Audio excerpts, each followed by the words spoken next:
नमस्कार, विचार मंथन में आपका स्वागत है। आज बहुजन समाज पार्टी के संस्थापक और एक नए जन आंदोलन के नायक काशीराम का जन्मदिन है। तमाम नेताओं, संगठनों, मुख्यमंत्री योगी आदित्यनाथ, सपा अध्यक्ष अखिलेश यादव, बसपा चीफ मायावती और उनके नेशनल कोऑर्डिनेटर आकाश आनंद आज ने उनके प्रति श्रद्धांजलि अर्पित की। योगी आदित्यनाथ और अखिलेश यादव ने उनके संघर्ष की चर्चा की, उनके योगदान की चर्चा की, लेकिन वहीं दूसरी ओर मायावती ने साफ तौर पर कह दिया कि यदि काशीराम का संकल्प पूरा करना है तो सत्ता की चाबी हाथ में होनी चाहिए। अब संकल्प क्या है? मायावती ने बताया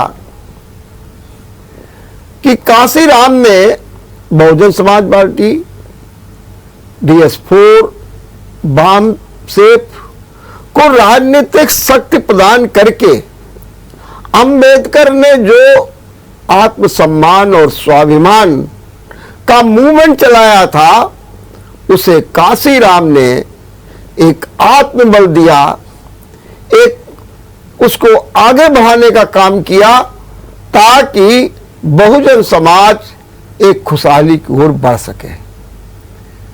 लेकिन हुआ क्या? उन्होंने कहा कि कारवां तो बढ़ा और उन्होंने भी संकेत दिया कि सत्ता मिली, उसमें हमने सर्वजन सुखाय सर्वजन हिताय की बात की, लेकिन सच बात तो यह है कि काशीराम के समाज, उनके अनुयायियों के प्रति उपेक्षा, तिरस्कार और षड्यंत्र का क्रम विरोधियों द्वारा लगातार जारी है, जिसका जवाब देने के लिए सत्ता की चाबी चाहिए और चुनावी सफलता चाहिए। आज हम इसी पर चर्चा करेंगे और इस चर्चा में मेरे साथ अब तक सहभागी हैं भारतीय जनता पार्टी के वरिष्ठ नेता, अनुसूचित जनजाति आयोग के सदस्य किशन लाल सुदर्शन जी। किशन लाल जी सुदर्शन, आप लंबे समय से बहुजन समाज में काम कर रहे हैं। मेरा बहुजन समाज का मतलब ये कतई नहीं है कि आप मायावती के पार्टी में काम कर रहे हैं। मेरा है कि बहुजन समाज एक जो है उसमें आप एक लंबे समय से काम कर रहे हैं। अभी जो मायावती की आज ये प्रतिक्रिया आई है कि बड़ा षड्यंत्र हो रहा है, उपेक्षा हो रही है, तिरस्कार हो रहा है, अब जिसका जवाब देने के लिए सत्ता की चाबी चाहिए, और ऐसे नहीं है, चाबी बनी रहनी चाहिए, वो भी कह रहे हैं। क्या कहेंगे आप, जरा हमको बताइए इसके बारे में। सर्वप्रथम इस JMD चैनल के माध्यम से मानवर काशीराम जी को मैं कोट कोट नमन और श्रद्धांजलि अर्पित करता हूँ। मानवर काशीराम जी, ये बात सत्य है कि बाबा साहब परम पूज्य डॉक्टर भीमराव अम्बेडकर साहब के सपने को साकार करने की दिशा में, इस भारत की एकता को, अखंडता को मजबूत करने की दिशा में, शोषण विहीन, जाति विहीन, वर्ग विहीन समाज की स्थापना की दिशा में बड़ा गहरा चिंतन किया और उस दिशा में काम किया, इसमें कोई दो राह नहीं है। लेकिन वहीं बहन मायावती, जिन पर मानवर काशीराम जी ने बड़ा भरोसा किया, कि मेरे सपनों को साकार करने में ये अच्छी सहभागिता सुनिश्चित करेंगी अपनी सार्थक सोच के साथ। लेकिन मानवर काशी राम जी के सपने को चकनाचूर करने का काम बहन मायावती जी ने किया। जहां वो दलित बेटी के रूप में पेश करना चाहते थे और देश के लिए कुछ करने का सपना रखते थे, वो दलित बेटी की जगह पर वो दौलत की बेटी हो गई। अभी जहां सत्ता की चाबी की दिमाग में सोच है बहन मायावती जी के, अब वो एक अलग राजनीतिक दल बनाकर अपना कार्य कर रही हैं, तो उनका सोचना वाजिब है और हर दल का व्यक्ति सोचता है। लेकिन अब वो सत्ता से बहुत दूर हो गई हैं। इसलिए दूर हो गई हैं कि इस प्रदेश की जनता ने, इस देश की जनता ने ये महसूस कर लिया है कि बहन मायावती ना मानवर काशीराम के पद चुनने में चलने वाली बेटी रह गई है, ना डॉक्टर भीमराव अम्बेडकर के सपनों को साकार करने की दिशा में एक जो कुशल कार्यकर्त्री होती है उस दिशा में एक अच्छे नेता के रूप में वो प्रदेश की जनता ने, देश की जनता ने यह महसूस कर लिया है कि वो चीज इनमें कुछ भी नहीं रह गए। एक वर्ग की बात करना, जहां बहुजन हिताय बहुजन सुखाय का नारा हमारे मानवर काशीराम ने दिया, इनके दिमाग में सिर्फ एक वर्ग की बात आई। मुझे एक बड़ी माननीय वर्मा जी बड़े अदब के साथ आज बताना चाहता हूं। वो घटना मुझे अभी भी याद है, मैंने सुना कि मेरे कुर्सी में हटने के बाद या मेरे मरने के बाद अगर कोई बैठेगा तो सिर्फ नाम लेकर का, मुझे कहने में संकोच आ रहा है कि एक वर्ग का नाम लिया जिसको हम कुलीन समाज कहते हैं, वही बैठेगा। अगर उसकी जगह में अगर ये बात कही जाती क्या कि जो संगठन के लिए मर मिटने वाला हो, जिसका समर्पित जीवन हो, जिसने हमारे बीएसपी के कार्यक्रम को आगे बढ़ाया हो, अच्छी निष्ठा रखता हो, ईमानदारी से काम कर रहा हो, हम ऐसे व्यक्ति को हम इस पद में आसीन करेंगे, तो ये समझ में आता कि ये परिवारवाद से ऊपर है, जातवाद से ऊपर है। लेकिन देखने में आया कि बहन मायावती एक वर्ग का सीमित कर रह गई और दौलत में सीमित कर रह गई। तो आज पूरे प्रदेश ने, पूरे देश ने यह महसूस कर लिया कि बहन मायावती वो बहन मायावती नहीं है जिसके लिए लोगों ने सपने सजोए थे। आज सत्ता की बात करना, वो तो मैं कहूंगा कि एक प्रकार से मुंगेरी डाल के सपने की देखने जैसी स्थिति है। क्योंकि आज का वर्ग, कभी मुझे मालूम पड़ता था, बात होती थी, अरे भाई कुछ भी हो हम बहन मायावती को और बीएसपी को वोट देंगे। ये 30 साल पहले की मानसिकता बता रहा हूं। ठीक है, आज वो मानसिकता जो हमारे युवा निकल कर आए हैं, जो बुद्धिजीवी वर्ग निकल कर आए हैं, जिनकी सोच राष्ट्र के प्रति है, समाज के प्रति है, तो वो इस बात को नहीं सोच रहा है। उसने ये महसूस किया है आज डॉक्टर भीमराव अंबेडकर के सपने को साकार कर रहा है, तो वो भारतीय जनता पार्टी कर रही है। चलिए, अब मैं आपके ही इन विचारों से 2-4 प्रश्न पूछूंगा।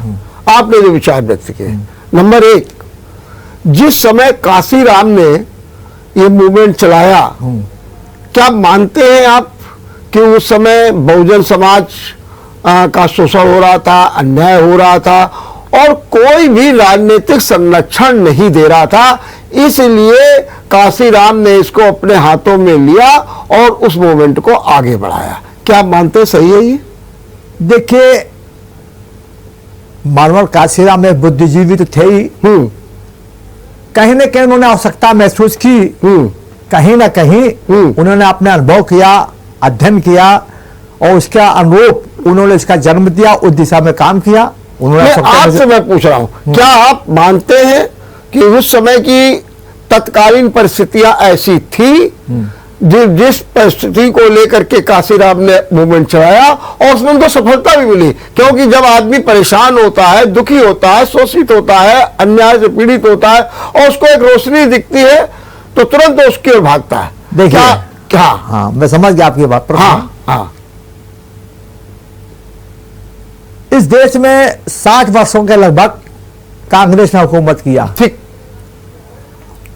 तो उन्होंने वहां पर बीजेपी का कोई भी वहां पर रोल नहीं है। देखिए अब आप पार्टी के मत जाइए, मैं बहुत सामान्य बात कर रहा हूँ। नहीं सुन तो लीजिए, सुन तो लीजिए। ये भी मालूम, हमको भी मालूम 60 साल कांग्रेस रही है, सब कुछ रही है। तो आज उनकी जो उदासीनता, जो उनकी कार्य पद्धति, जो उनकी कार्य संस्कृति हमारे कांग्रेस की रही, ठीक, और कहती कुछ रही करती कुछ रही, तो उनकी कार्य नीतियों को देखते हुए, कारगुजारी को देखते हुए मानवर काशीराम ने महसूस किया कि हमें कांग्रेस के सामने से विकल्प पेश करना चाहिए। मैं मान लिया कि मान लिया इसके लिए आप उस रोल में जो उस, अब जब हम देश में है ही नहीं, हम कहीं राजकाज चला नहीं रहे हैं, तो हम जब तक अपने सपनों को, ये बात सत्य है कि सपनों को समाज बनाने के लिए, सपनों को राष्ट्र बनाने के लिए सत्ता में होना आवश्यक है, मैं इससे सहमत हूं। लेकिन समाज बदलने के लिए सरकार को भी जरूरत पड़ती है और समाज को भी जरूरत पड़ती है। राष्ट्र को निर्माण के लिए राजनीतिक दल, जो 10 सत्ताधारी दल है, उनकी भी अहम भूमिका होती है, और समाज में रहने वाले समाज सेवी, उनकी भी भूमिका अच्छी रहती है। बात आपका एक बार फिर स्वागत है। हम चर्चा कर रहे हैं मायावती की सत्ता की चाबी की, और हमारे साथ है भारतीय जनता पार्टी से किशन लाल सुदर्शन जी, जिनसे मैं बात कर रहा था, और इसी बीच में हमारे साथ जुड़ गए हैं सांसद गिरीश चंद जी, बसपा के हैं। मैं आपका बहुत बहुत स्वागत करता हूं गिरीश चंद जी। गिरीश चंद जी, आपको मेरी आवाज आ रही है?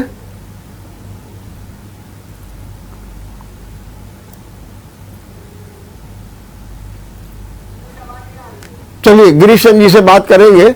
हाँ, तो मैं किशन लाल जी ये कह रहा था कि ये मान करके चला जाए कि जो कांग्रेस थी उस समय, उसने इतना किया कि काशीराम आए, लेकिन उस समय की जो तत्कालीन परिस्थितियां थी, उसमें जो है दूसरे राजनीतिक दल के लोग भी इस दिशा में नहीं सोच पाए जो काशीराम ने सोचा। उसका कारण क्या मानते हैं आप? हैं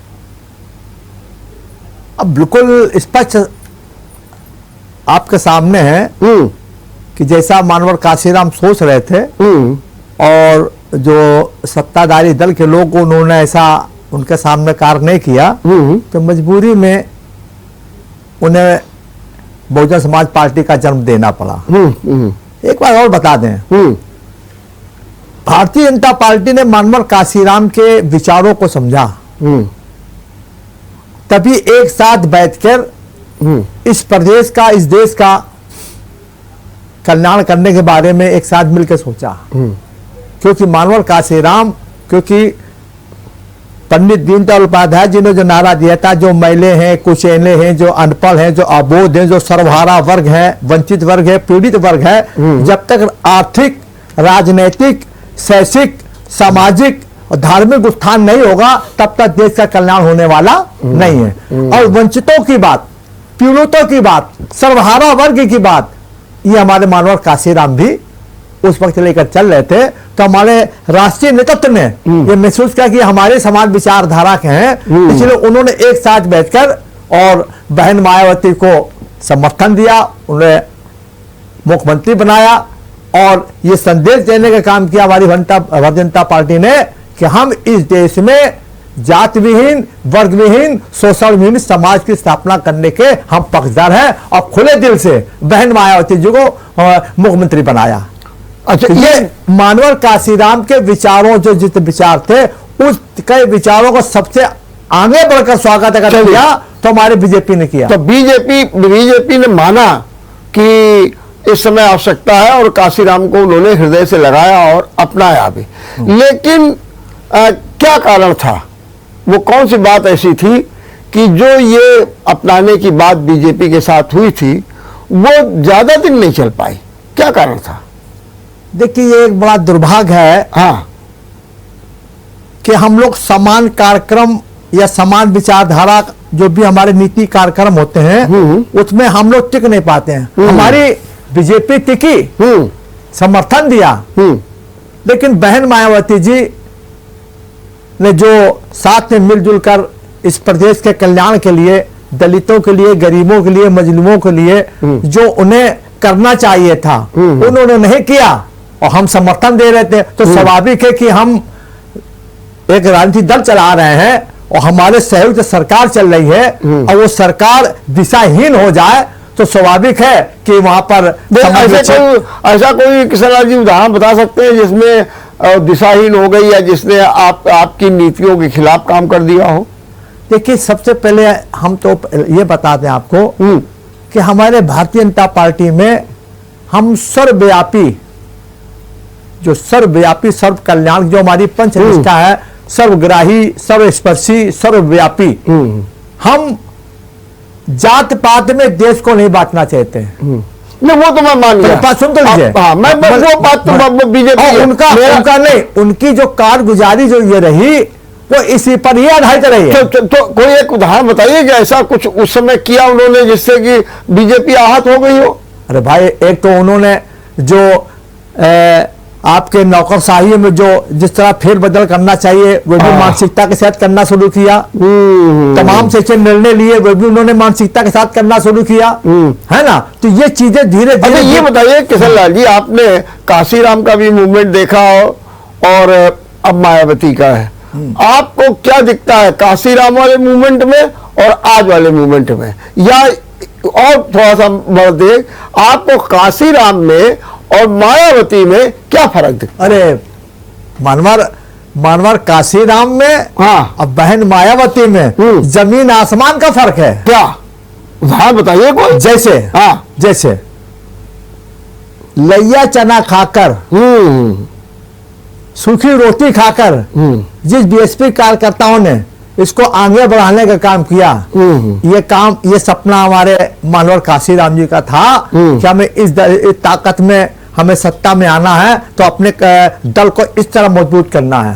और जब वो दल मजबूत हुआ तो जो समर्पित भाव से लगे थे, ध्येय निष्ठा के साथ लगे थे, ईमानदारी के साथ लगे थे, तो बहन मायावती जी ने उनकी ईमानदारी, उनकी वफादारी, उनकी समझदारी, उनकी ध्येय निष्ठा को किनारे करके दौलत, लाओ पैसा, जो पैसा देगा, अगर किसी ने 5 लाख दे दिया तो उसको टिकट, अगर उससे ज्यादा बढ़कर 8 लाख किसी ने दे दिया उसको टिकट, उससे बढ़कर 10 लाख किसी ने दे दिया उसको टिकट। तो जो कर्तव्यनिष्ठ कार्यकर्ता थे, जो मानवर काशीराम की पेवा से जो उत्पन्न हुए थे, पैदा हुए थे, और आज दौलत के सामने। लेकिन ये सवाल तो काशीराम के जमाने में ही हो गई थी, काशीराम के जमाने में हो गई थी, और उनके जो खास नेता थे वो टूटने भी लगे थे काशीराम से। नहीं, देखिए, मानवर काशीराम जी लंबे समय तक नहीं चल पाए। जब सत्ता के देखो, सत्ता के पहले, सत्ता के बाद, सत्ता के पहले और सत्ता के बाद, आदमी सत्ता के पहले तो बहुत देश की कल्याण की और सब समाज की बात करता है, लेकिन असली पहचान तब होती है जब वो सत्ता पे आए, जब वो ताकत में आए। तो जो पहले सत्ता के पहले, सत्ता के नीचे जब था, जब वो कह रहा था, और वही चीज सत्ता में आने के बाद कहने लग जाए, करने लग जाए, तब उसको माना जाता है कि इसकी कथनी और करनी एक है। मानवर काशीराम जी उस वक्त थे जिस वक्त समाज के कल्याण की उनकी योजना थी, लोक कल्याण की उनकी योजना थी, बहुजन हिताय बहुजन सुखाय की योजना थी। जब उसे किरवान का वक्त आया, किरवान का, उनका स्वास्थ्य खराब हो गया। तब उनका स्वास्थ्य खराब हो गया तो अब वो लाचार हो गए। तो उस दिशा में वो क्या कर सकते थे? फिर बहन मायावती जी अपने आराम से हर निर्णय अपने तरीके से लेना उन्होंने शुरू कर दिया। तो ये बदलाव हो गया। और अगर मानवर काशीराम जी अगर स्वस्थ रहते, उपज रहते, तो विश्वास कीजिए कि जो बहन मायावती जी ने जो अपनी मनजानी किया है और भ्रष्टाचार को बढ़ावा दिया, जातवाद को बढ़ावा दिया, पैसेवाद को बढ़ावा दिया, ये चीज ना होने पाती। लेकिन वो दुर्भाग्य से उनका स्वास्थ्य खराब हुआ, उन्होंने वो इस तरह से अस्वस्थ हो गया, लेट गए वो, ये स्थिति रही। ठीक बात। लेकिन अभी आप ये कह रहे थे कि सत्ता की चाबी से मायावती कोसों दूर हो गई है। हाँ। क्यों कोसों दूर हो गई है? उनका तो वोट बैंक अभी भी है, और उस वोट बैंक को आपकी जोड़ने के लिए वो पूरा प्रयास भी कर रही है। तो ये फिर कैसे कोसों दूर कर रहे हैं? क्या उनके वोट बैंक को आपने ले लिया क्या? देखिए, ये तो आप मान लीजिए कि उनके वोट बैंक को हमने ले लिया है। ले लिया है। अच्छा, आज आप, मैंने बात आपसे पहले मैंने बताई कि 30-35 साल पहले एक मानसिकता रहती थी कि हमारा प्रत्याशी जीते या हारे, हम तो बहुजन समाज पार्टी को देंगे, ऐसे कुछ में लोग हैं। हाँ। उनसे मैं सुना करता था। लेकिन आज जो नई पीढ़ी निकल कर आई है, वो जो देश के प्रति सोच रही है, समाज के प्रति सोच रही है, देश की समस्याओं के बारे में सोच रही है, तो ये महसूस कर रही है कि भारतीय जनता पार्टी ही एकमात्र दल है कि जो सारी समस्याओं का समाधान कर सकती है। इस दृष्टि से बहन मायावती जी का जो वोट है वो सिरक के बिल्कुल हमारे पाले में आ गया भारतीय जनता पार्टी में, और वास्तव में देगा भारतीय जनता पार्टी ने इस दलित समाज के लिए बहुत कुछ किया। और जो बाबा साहब की बात कही जाती है, बाबा साहब का सम्मान वास्तव में भारतीय जनता पार्टी ने दिया, जो ये कोई छोटी सी बात नहीं है।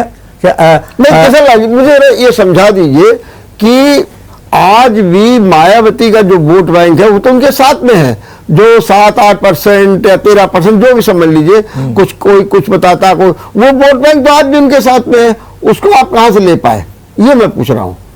आपने और आदर्श के लोगों ने आपके मतानुसार, मेरा मतानुसार नहीं, मैं तो आपसे सवाल पूछ रहा हूं। सुन लीजिए कि आज भी 13% थे, 15% थे, 8% थे, अब वो एक वर्ग का प्रतिशत रह गया उनका।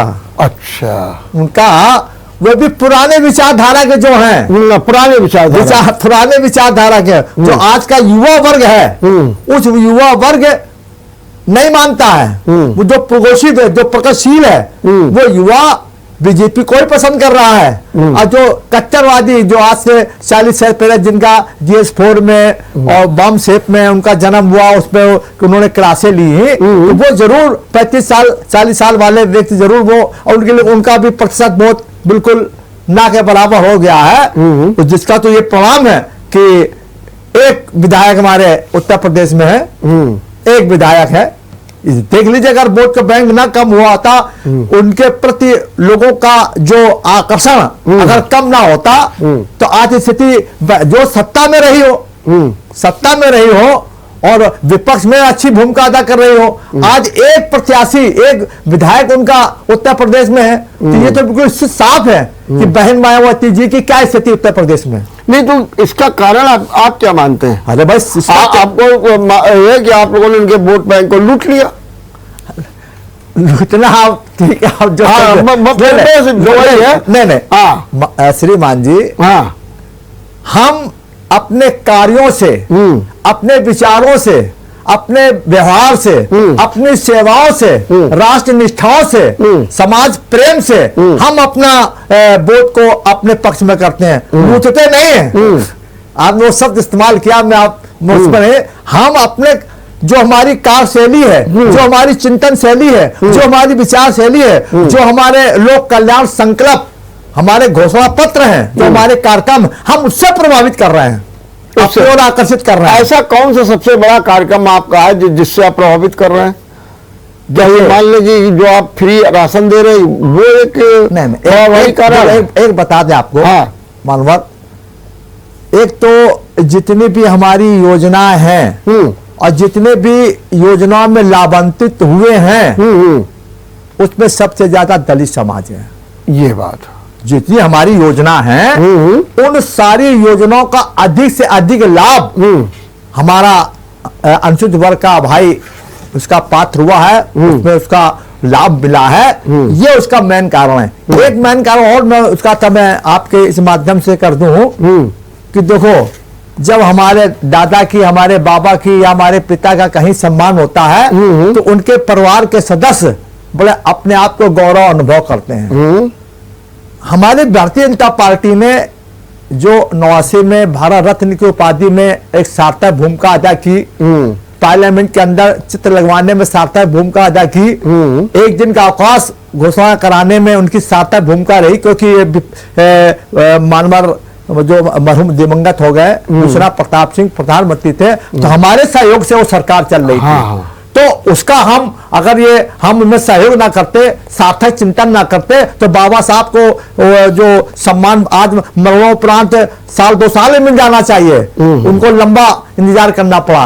एक चीज तो ये, नंबर दूसरी तरफ आप ये देखिए, प्रभावित करने की जो हमारी पंचतीर्थ घोषित किया बाबा साहब के नाम से, ये काम कभी किसी कांग्रेस ने नहीं किया या अन्य दल ने नहीं किया, ये बीजेपी ने किया। और ये कितनी बड़ी खुशी की बात है माननीय वर्मा जी कि हमारे देश के प्रधानमंत्री ने बड़े महफिलों में कहा कि आज मैं जो प्रधानमंत्री बना हूं वो डॉक्टर भीमराव अंबेडकर की देन से बना हूं। तो जब हमारे मुखिया का, हमारे पूर्वज हैं, हमारे दाता हैं, करोड़ों करोड़ दिलों में वास करने वाले डॉक्टर भीमराव अंबेडकर साहब का सम्मान भारतीय जनता पार्टी इतना कर रही है, तो स्वाभाविक है कि आकर्षण उनके प्रति जरूर होगा, उस पार्टी के पास जरूर होगा।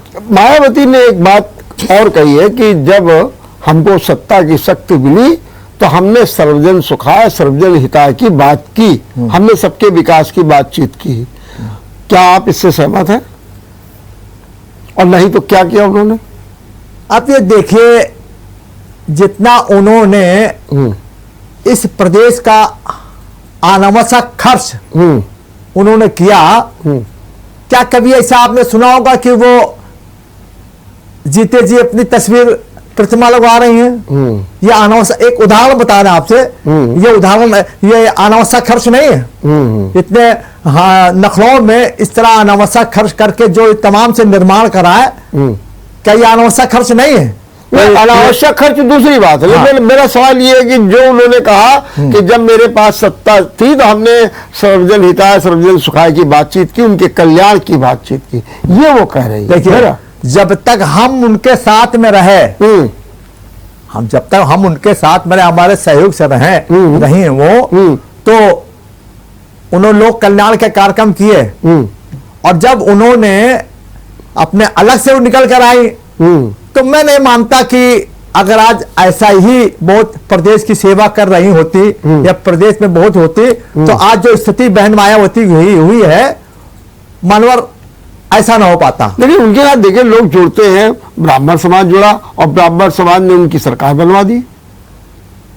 ठीक है, ये वक्त की हालात है, बात है, ऐसा हुआ। लेकिन एक बात और बता दें माननीय वर्मा जी, ये क्षेत्रवाद, भाषावाद, जातवाद का ये नारा तेजी से असर करता है, लेकिन तेजी से उतरता भी है। जो बहन मायावती जी को माननीय सतीश मिश्रा जी ने अपनी राय दी कि आप उनको जोड़िए, फिर ऐसा कीजिए, फिर सत्ता में, जो सत्ता पाने के लिए ही गठजोड़ करते हैं। तो दो चीजें हैं, सत्ता पाने के लिए आदमी राष्ट्र की सेवा करता है, समाज की सेवा करता है, उसके हित के कार्यक्रम प्रस्तुत करता है, और कार्यक्रम प्रस्तुत करने के बाद फिर सत्ता प्राप्त करता है, वो टिकाऊ होता है। और जहां पर गठबंधन, जहां पर गणित, जहां पर कि ये काम कर लिया जाता है, ये सत्ता मिल जाएगी, ये काम कर लिया तो सत्ता मिल जाएगी, तो ऐसी गणित ज्यादा दिन नहीं चल पाती, वो टूट जाती है। दूसरा एक, अगर मान लीजिए यही बात कहें तो जहां पर आपने कहा कि जातिवादी और ये है, एक सवाल इससे भी जुड़ा हुआ है, तो क्या इस पर जो धर्म की राजनीति हो जाती है, हिंदुत्व की राजनीति हो जाती है, राष्ट्रवाद की, ये स्थायी रहती है? एक बात माननीय वर्मा जी समझ लीजिए, धर्म क्या है, विषय एक ये है। आज राष्ट्रीय पैमाने में एक विषय आया था, काफी समय उठता है, कि धर्म को राजनीति से नहीं जोड़ना चाहिए। ये विषय आता है, धर्म को राजनीति से नहीं जोड़ना चाहिए, आता है ना। लेकिन हम मानते हैं, भारतीय जनता पार्टी के लोग मानते हैं कि धर्म को राजनीति से जोड़ना चाहिए। क्यों? इसका आप सब सुनिए। धर्म की व्याख्या कीजिए, धर्म कोई हिंदू नहीं है, मुसलमान नहीं है, सिख नहीं है, ईसाई नहीं है, ये धर्म नहीं है। धर्म एक रोशनी है। मेरे सवाल का जवाब दे दीजिए पहले। नहीं। मेरा सवाल ये है कि आपने कहा कि जातिवादी, गठबंधन वाली ये जो बातें होती है वो ज्यादा दिन नहीं टिकती है। मेरा कहने का मतलब है कि जो आज अभी आप धर्म की चर्चा कर रहे थे कि राजनीति से जुड़ जाना चाहिए, क्या ये स्थायी हो जाती है? नहीं, तो वही तो मेरे पूरा विषय तो समझ लीजिए मानवर। मैं ये ना में पहले जवाब दे दीजिए, फिर उसके बाद समझा दीजिए हमको। तो बताइए, आप पूछिए, हम बताइए। मेरा सवाल केवल ये है कि जैसे आपने कहा कि जातिवादी, गठबंधन, गठजोड़ ये ज्यादा दिन नहीं चलते, हम आपसे बात मान गए।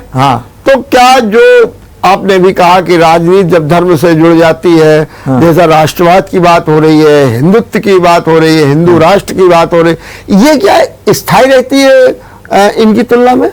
ये जो आपने प्रश्न किया, तो उसके भाव को पहले समझना पड़ेगा। जो जिस भाव से हम कह रहे हैं वो स्थायी है। हाँ, वो भाव अच्छा बताइए भाव वो क्या है? जो भाव हमारा समझे मतलब वो स्थायी है, वो स्थायी है। हाँ, मतलब कि अब ठीक चलेगा, कोई दिक्कत नहीं है। हाँ, वो स्थायी है। हाँ। मतलब जातवाद की बात करना, क्षेत्रवाद की बात करना, भाषावाद की बात करना, ये अस्थायी है। हाँ, ठीक समझिए। और हम जो धर्म की बात जो करते हैं या राष्ट्रवाद की बात करते हैं, पर राष्ट्र हित कब नहीं होगा सही? राष्ट्र के कल्याण के बारे में तो हमेशा कहा जाता है।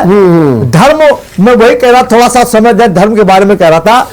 धर्म एक रोशनी है जो हमें सिखाता है पुरुषार्थ की राह पर चलने के लिए, न्याय के रास्ते पर चलने के लिए, नीति के रास्ते पर चलने के लिए, सच्चाई के रास्ते पर चलने के लिए, तमाम अच्छे कार्यों के रास्ते पर चलने के लिए धर्म ये सिखाता है। प्रश्न आता है कि क्या राजनीति में अगर धर्म नहीं जोड़ेंगे, क्या अधर्म जोड़ेंगे, क्या अनीति को जोड़ेंगे, क्या तुम्हारे असत्य को जोड़ेंगे, या अत्याचार को जोड़ेंगे, या अन्याय को जोड़ेंगे? भाई धर्म सिखा रहा है कि न्याय पर चलो।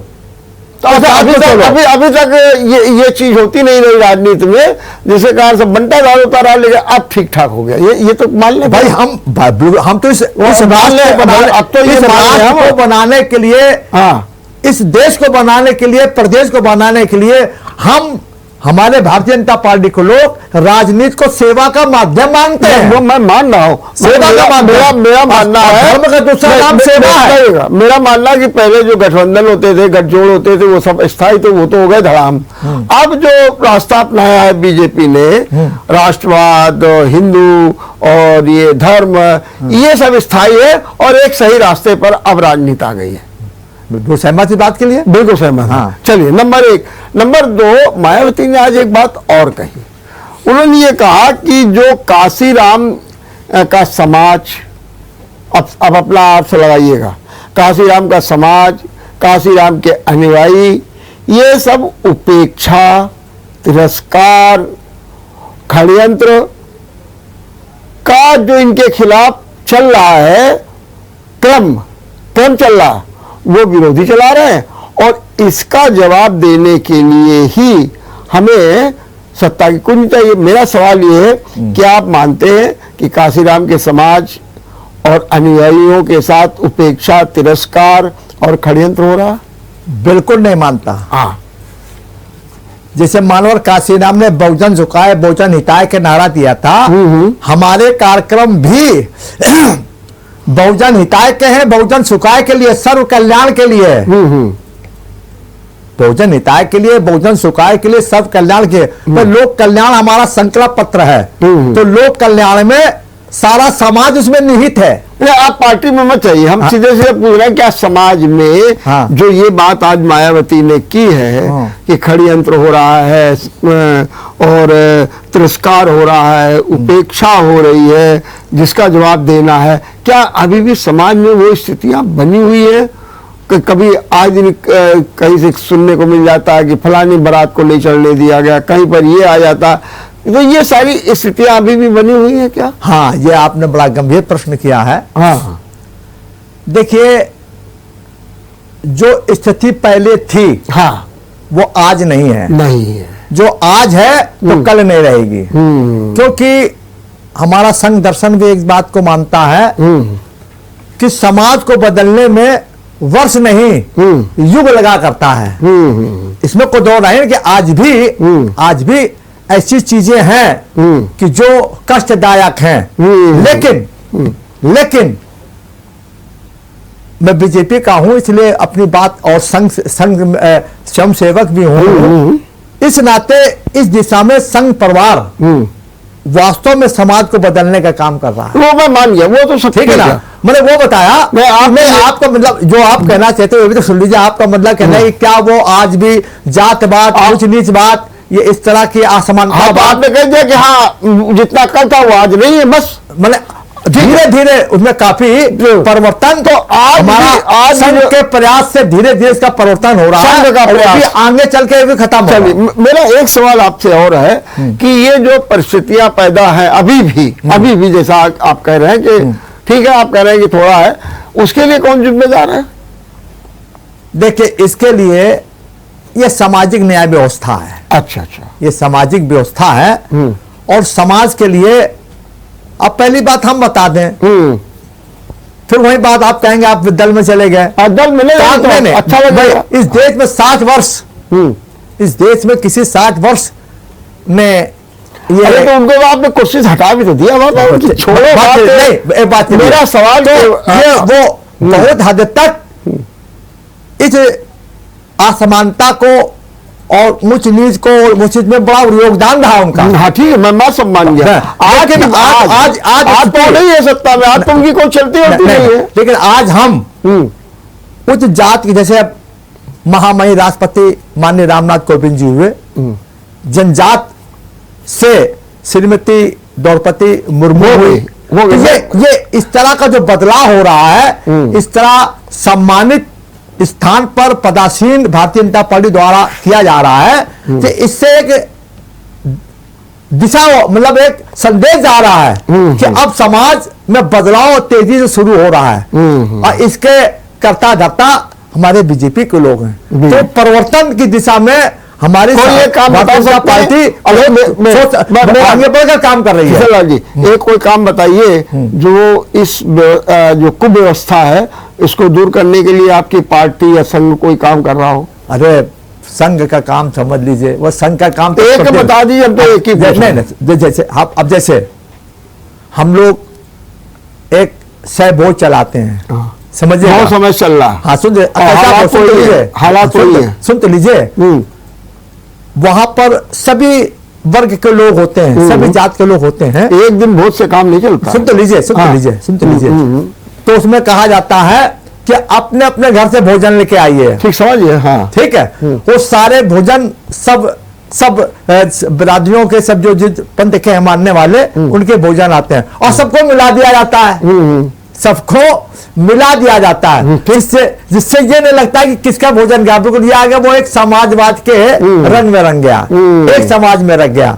तो वो हम लोग बैठ के वो करते हैं, संघ का दर्शन और संघ का आपके साथ। अच्छा ये एक बात आप बड़ी ईमानदारी बताइएगा, क्या करना चाहिए जिससे कि ये जो कुव्यवस्था पहले, इसको आप भी कह रहे हैं कि पहले जितना था उतना आज नहीं है, ये भी दूर हो जाए? क्या करना चाहिए? आप तो बड़े अनुभवी हैं, आपको तो सही राय देनी चाहिए। हाँ, इस दिशा में सरकार को भी जो हमारे कदम उठा रही है वो तो ठीक अपनी जगह पर है। इसमें हमारा संघ परिवार है, ठीक, संघ परिवार भी अपना प्रयास कर रहा है।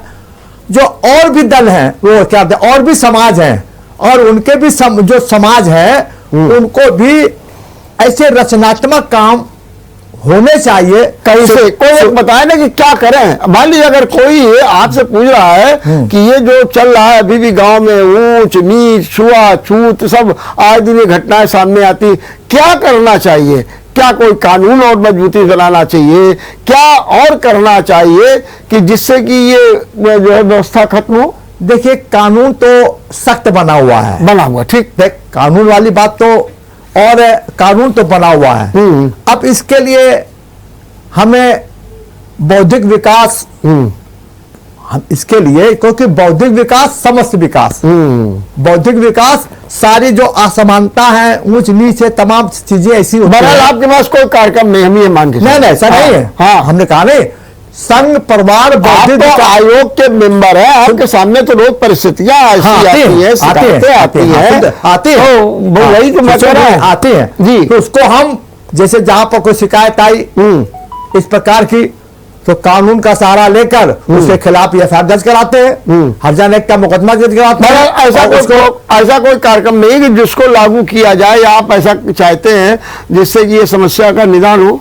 नहीं, कार्यक्रम तो हमारा संघ परिवार के द्वारा निरंतर समाज को बदलने के लिए चल ही रहा है। ठीक बात है। उसमें मैंने कहा ना कि शोषण विहीन, जाति विहीन, वर्ग विहीन समाज की स्थापना की दिशा में हमारा संघ परिवार समरसता लाने के लिए, समतामूलक समाज, ये समता और ममता के रूपी समाज की स्थापना की दिशा में तो लगा ही है।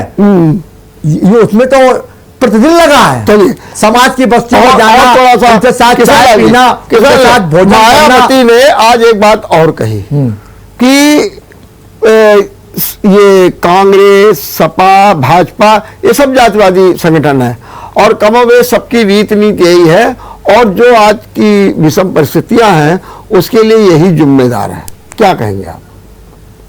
सभी जातिवादी सब, उन्होंने जातिवादी आरोप लगा दिया, तो उन्होंने कहा कि ये सब जातिवादी संगठन है और जो ये परिस्थितियां बनी हुई है उसके लिए यही जिम्मेदार है। क्या कहेंगे आप?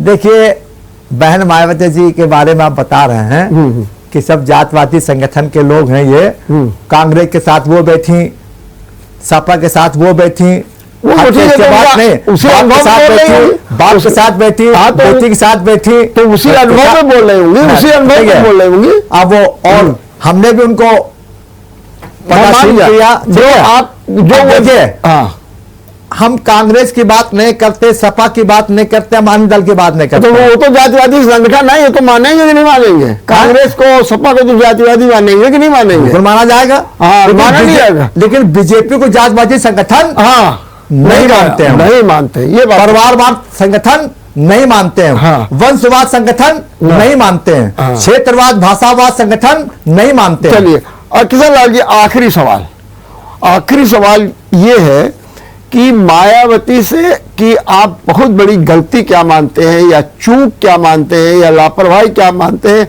जिसके कारण वो सत्ता से दूर हो गई और आज उनके पास एक सीट विधानसभा में है, हालांकि सपा के साथ में मेंबर ऑफ पार्लियामेंट उनके पास 10 हैं। क्या कहेंगे? खाली हमको इसका जवाब दे दीजिए। देखिए, जब इंसान से ईमानदारी दूर हो जाती है तो सारे कार्यक्रम भी उससे दूर हो जाते हैं। आज बहन मायावती, मैं बहुत हमेशा सम्मान से नाम लेता हूं, वो हमारे बहन मायावती है, जो मैंने अनुभव किया। हाँ, वही बताइए। हाँ, एक तो ईमानदारी का जो चोला पहनना चाहिए उसको उन्होंने किनारे रख दिया।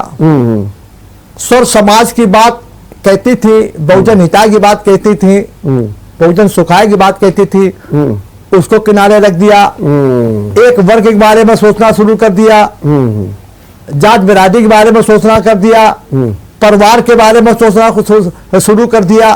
तो ये चीज जो ईमानदारी, देखो ईमानदारी जिसके पास रहती है तो उसको मालिक भी मदद करता है। नहीं, तो ईमानदारी तो ठीक है, वो कह रही है कि हमारे बाद वही व्यक्ति बैठेगा जो हमारा मिशन है और उस मिशन को आगे बढ़ाएगा, तो सीधी बात कह रही है। आप कह रहे हैं मानवर श्रीमान जी, मैंने अब क्या कहा, मैंने भरपूर उसमें सुना है कि मेरे सीट पर, हाँ वही है, वो बैठेगा, हाँ। मिशन अलग बात है, आप अलग, अब तो बहुजन समाज का मिशन है उनका। नहीं, तो कह रहे हैं नहीं, तो आप थोड़ा दिशा अलग कर दे रहे हैं। हाँ, आप दिशा में आइए, दिशा में आइए। उन्होंने ये कहा था कि मेरी सीट पर अगर कोई बैठेगा तो यानी एक चमार शब्द भी आता है, उसको मैं ना कह के कुरिल समाज कह रहा हूँ, वही बैठेगा। हाँ, ठीक है, एक बात सुन लीजिए। अब मैं पूछना चाहता हूँ, बहुजन समाज पार्टी में बहुजन हिताय, बहुजन सुखाय की बात करते हैं, तो सभी जात के लोग जुड़ते हैं ना, तो सभी जात के जुड़े हैं, तो आपको यह कहना चाहिए कि जो बहुजन समाज पार्टी के मिशन का काम कर रहा होगा, ये बात लफ्ज है, मिशन का काम कर रहा होगा, इस मिशन में अपने आप को समर्पित कर रहा है, अपनी आहुति दे रहा है, निष्ठा के साथ काम कर रहा है, मैं उसको दूंगी। ये ना कहकर आप ये कह रही है कि सिर्फ एक वर्ग का मेरा बैठेगा तो इस बिरादरी में बैठेगा, तो प्योर जातवादी व्यवस्था होगी नहीं। आखिरी सवाल, अब आपको क्या लगता है मायावती का जो मूवमेंट चल रहा है, इसका क्या भविष्य दिखता है? देखिए, उनका जो कार्यक्रम है और जो उनकी योजना है या तमाम जो भी विचार है, जो उनके सिद्धांत है, इसको प्रदेश की जनता ने नकार दिया। अब वो चमक, वो आकर्षण बहन मायावती के प्रति अभी आने वाला नहीं है, क्योंकि उनको अवसर पूरा मिला और अवसर पर उन्होंने दिखा दिया कि मैं दलित की बेटी नहीं, दौलत की बेटी हूं। क्या ये मान करके चले कि आज बहुजन समाज चौराहे पर खड़ा हो गया फिर से? बिल्कुल। चलिए, बहुत बहुत धन्यवाद किशन लाल जी, आपने बहुत अच्छे ढंग से अपनी बात कही। निश्चित रूप से आपको बहुत बहुत धन्यवाद। और आपने एक बात कही कि जो मिशन था काशीराम का, वो मिशन भटक गया है। और एक बार फिर वो बहुजन समाज चौराहे पर खड़ा हो गया है। मायावती कुछ भी कहे, लेकिन इस दिशा में अभी ये देखना है वो कौन सा मूवमेंट, कौन सा जन आंदोलन, कौन सा ऐसा मिशन खड़ा होता है जो चौराहे पे खड़े हुए बहुजन समाज को अपना नेतृत्व देगा। देखते रहिए विचार मंथन। नमस्कार। अगर आपको हमारा वीडियो पसंद आया हो तो हमें लाइक करें, सब्सक्राइब करें और ज्यादा से ज्यादा शेयर करें, और हाँ, बेल आइकॉन दबाना ना भूलें ताकि हर खबर का अपडेट आप तक पहुंचे तुरंत। आप हमें इंस्टा, ट्विटर और फेसबुक पर भी फॉलो कर सकते हैं। हमारी ID है @JMT News।